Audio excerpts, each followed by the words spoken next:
I've been attached with the feeling of now waking up with you by my side.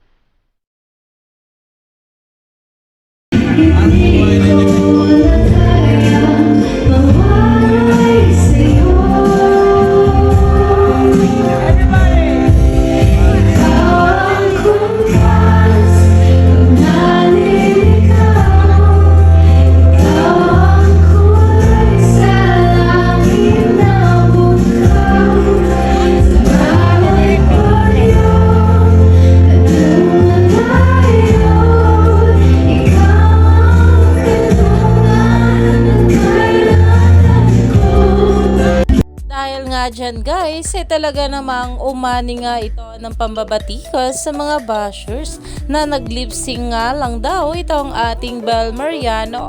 Pero ayon nga guys sa mga bula, it's live, the mic is on, her voice is beautiful and the song matches her perfectly, such a soothing performance. Iyan na nga gayon ang pinag-uusapan sa social media na alam naman natin na isa nga ring magaling na artist talaga itong ating Bel Mariano.